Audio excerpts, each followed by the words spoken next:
샬롬, 묵상과 나눔이 있는 가정에 참여하신 여러분들을 주 이름으로 환영하고 또한 축복합니다. 우리 옆에 있는 가족분들과 이 시간 밝은 미소로 한번 인사 나눠보겠습니다. 샬롬. 다 함께 사도신경으로 우리의 신앙을 고백하겠습니다. 나는 전능하신 아버지 하나님 천지의 창조주를 믿습니다. 나는 그의 유일하신 아들 우리 주 예수 그리스도를 믿습니다. 그는 성령으로 잉태되어 동정녀 마리아에게서 나시고 본디오 빌라도에게 고난을 받아 십자가에 못 박혀 죽으시고 장수된 지 사흘 만에 죽은 자 가운데서 다시 살아나셨으며 하늘에 오르시어 전능하신 아버지 하나님 우편에 앉아 계시다가 거기로부터 살아있는 자와 죽은 자를 심판하러 오십니다. 나는 성령을 믿으며 거룩한 공교회와 성도의 교제와 죄를 용서받는 것과 몸의 부활과 영생을 믿습니다. 아멘. 다 함께 찬송가 579장 함께 찬송하시겠습니다.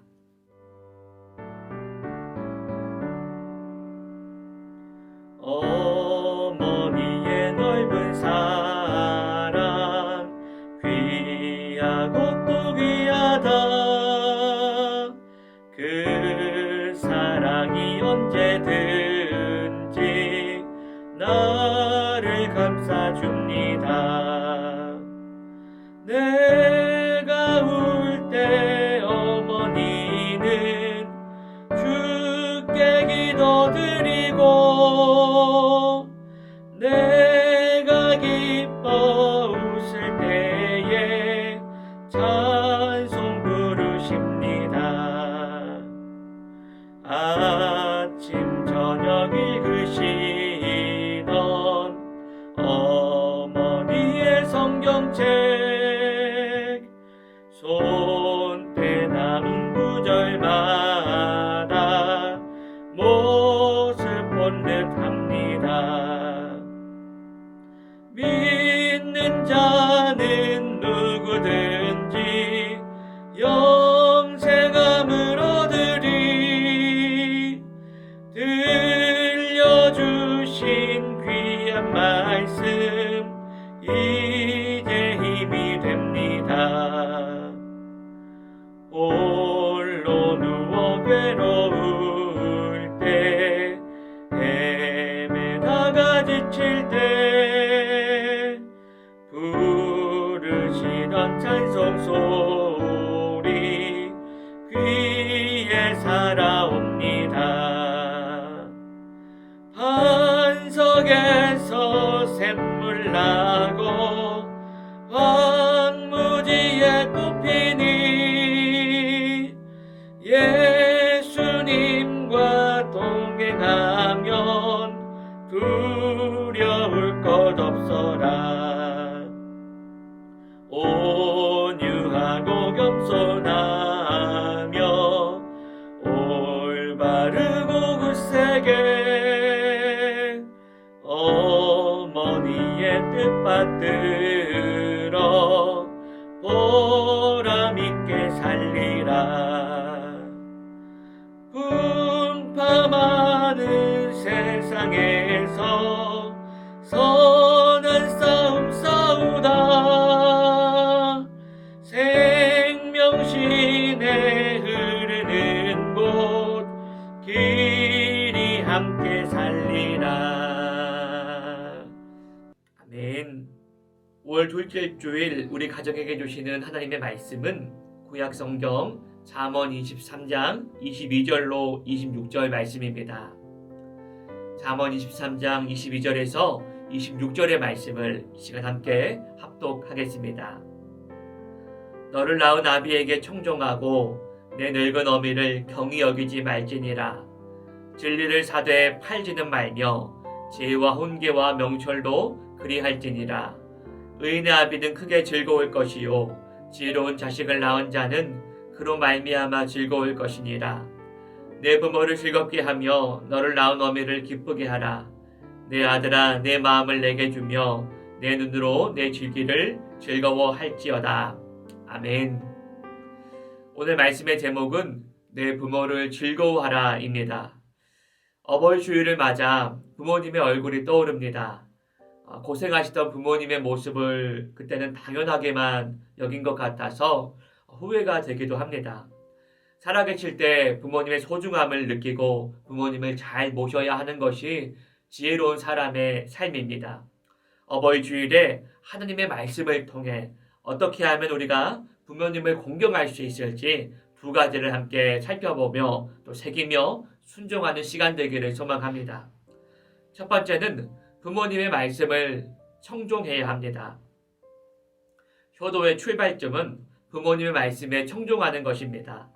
순종의 원 뜻을 살펴보면 겸손한 자세로 상대방의 말에 귀 기울이는 것이다 라고 합니다. 루키에서 보면 이방 여인인 룻이 시어머니 나오미의 모든 요구를 위험과 오해가 뒤따를 수 있음에도 불구하고 거역하지 않고 순종한 이야기가 나옵니다. 이 순종을 통해 룻은 보아스와 결혼하여 그 이름이 예수님의 계보의 이름이 올라가는 영광을 누리게 되었습니다. 부모님의 말씀에 끝까지 순종하는 사람에게는 축복이 있습니다. 연로한 부모님 말씀이 틀렸든지 아니면 반복되는 말씀을 하시든지 판단하고 무시하지 않고 끝까지 들어주는 것이 바로 순종입니다. 부모님 말씀을 잘 듣는 사람이 하나님의 말씀도 잘 듣게 되며 잘 듣는 자는 주 안에서 복을 누리는 자가 복을 누리는 인생과 가정이 될 줄로 믿습니다. 두 번째는 부모님에게 마음을 들이며 공경해야 합니다. 말씀에 내 부모님을 즐겁게 하며 너를 낳은 어미를 기쁘게 하라고 말합니다. 성경에서 말하는 효도란 부모님을 기쁘게 하고 즐겁게 하는 것입니다. 잠언 17장 25절은 미련한 아들은 아비의 근심이 되고 어미의 고통이 된다라고 말하죠. 창세기에서는 사냥을 잘하고 별미를 잘 전해주는 겉보기에는 효도하고 그렇게 잘 챙겨주는 그런 부모 자녀였을지도 모르나 불신 결혼을 하며 부모의 근심이 된 것을 우리가 보게 됩니다. 오늘 본문 24절은 의인의 아비는 크게 즐거울 것이요 지혜로운 자식을 낳은 자는 그로 인해 즐거울 것이라 하였습니다. 의인과 지혜로운 자는 하나님의 말씀대로 행하는 자입니다. 하나님의 말씀대로 살아가며 화목하게 가는 것이 그렇게 살아가는 것이 부모의 가장 큰 기쁨인 줄로 믿습니다. 때론 가난한 자라 할지라도 부모가 한 믿음 안에서 생활하며 화목하고 행복하게 사는 모습을 보이는 것이야말로 어버이날의 최고의 선물이라는 것이죠. 오늘 말씀을 제 삶에 적용하면서 첫 번째 적용 질문을 함께 여러분들과 나눠볼까 합니다. 첫 번째 적용 질문은 이것인데요. 부모님이 하시는 말씀 중에 가장 듣기 힘든 말은 무엇입니까?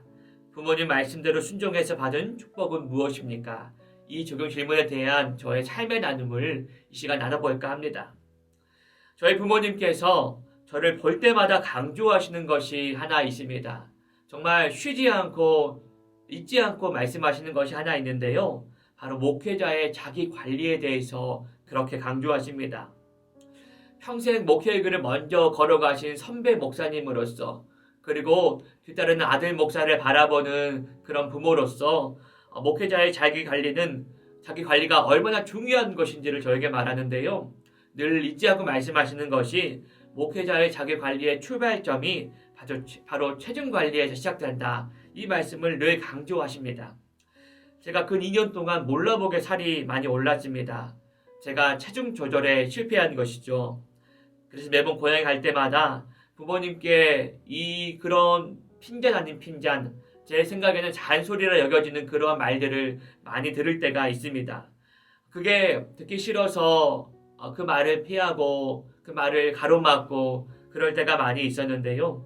그러나 부모님께서 괜히 그런 잔소리를 하시는 것이 아니라 평생 목회해온 그런 경험을 바탕으로 목회자의 자기 관리의 중요성을 너무나 잘 알기 때문에 그런 말씀을 하신 거겠죠. 그동안 듣기 싫다는 이유로 흘려버렸던 그 말씀을 귀담아 듣고 내 삶에 실천하는 것이 저에게 복이다. 저의 삶의 축복이다. 그렇게 여기며 그 말을 들을 것을 순종할 것을 결단해보게 되었습니다. 여러분들도 한번 적용 질문들을 한번 떠올려 보시면서 여러분의 삶에 어떻게 부모님께 효도로 나아갈지, 내 삶에 어떤 부분을 드려야 할지를 결단해보는 그런 시간 되기를 소망합니다.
이제 온 가족이 다 함께 우리 가정을 위한 기도문을 읽으며 기도하겠습니다. 사랑의 하나님 아버지, 우리 가정이 함께 모여 묵상과 나눔이 있는 가정 예배를 드리게 하시니 감사합니다. 우리 가정이 날마다 하나님의 말씀을 의지하고 정직한 기도를 하는 복된 가정 되게 하여 주시고, 매일의 삶 속에서 하나님의 삶의 주인으로 인정하며 살아갈 수 있는 신실한 가정 되게 하옵소서. 때론 광야와 같은 시련이 가정 안에 찾아온다 할지라도 주님 붙드는 믿음 흔들리지 않게 하시고, 묵상과 나눔이 있는 가정 예배를 통해 가정 안에 주님의 성전이 세워져 말씀 안에서 교제하며 주님의 풍성한 임재 경험하는 그런 가정 되게 하여 주옵소서. 이 모든 말씀 예수님의 이름으로 기도드립니다. 아멘. 주기도문으로 5월 둘째 주 묵상과 나눔이 있는 가정을 마치도록 하겠습니다. 하늘에 계신 우리 아버지, 아버지 이름을 거룩하게 하시며 아버지의 나라가 오게 하시며 아버지의 뜻이 하늘에서와 같이 땅에서도 이루어지게 하소서. 오늘 우리에게 일용할 양식을 주시고, 우리가 우리에게 잘못한 사람을 용서해 준 것 같이 우리 죄를 용서하여 주시고, 우리를 시험에 빠지지 않게 하시고 악에서 구하소서. 나라와 권능과 영광이 영원히 아버지의 것입니다. 아멘.